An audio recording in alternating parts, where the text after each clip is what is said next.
बारकपुर में शिद्दत की गर्मी 40 डिग्री सेल्सियस पाई गई।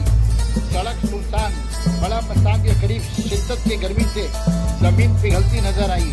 टीटागढ़ ऑटो स्टैंड सुनसान, शिद्दत की गर्मी से मुसाफिर घरों से बाहर नहीं निकले।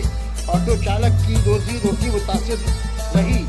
बारकपुर ट्रैफिक गार्ड के अहाते में ठंडे पानी के मशीन पर लोगों की कतार नजर आई। सना मेडिकल हॉल,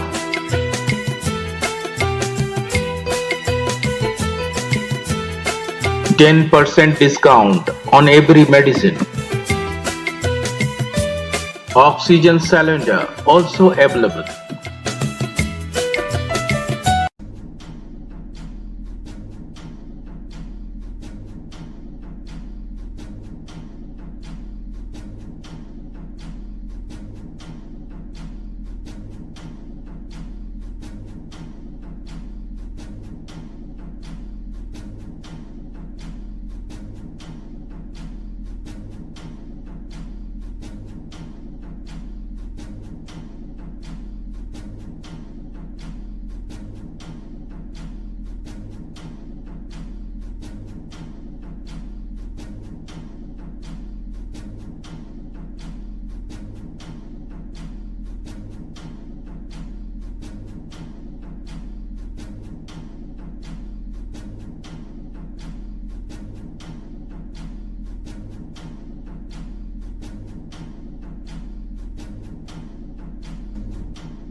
और शिद्दत की गर्मी 3-4 दिन से पड़ रहा है।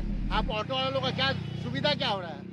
पूरा रास्ता पका हो रहा है, रास्ता में आदमी नहीं है, बहुत तकलीफ चल रहा है। भाड़ा वाड़ा ठीक हो रहा है क्या गर्मी की वजह से? नहीं, एकदम नहीं हो रहा भाड़ा तो एकदम नहीं हो रहा। रास्ता में आदमी नहीं हो रहा, हर काम तो मोबाइल से हो जा रहा है।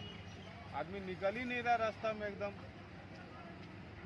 जहाँ तो भी बंदी पड़ जा रहा है, हम लोग एकदम मरण दशा हो जा रहा है। रास्ता में पैसेंजर नहीं है, आदमी नहीं है, हम लोग कहाँ से कैसे कमाएगा, कैसे खरीदेगा? क्या नाम है आपका? इशराक अली।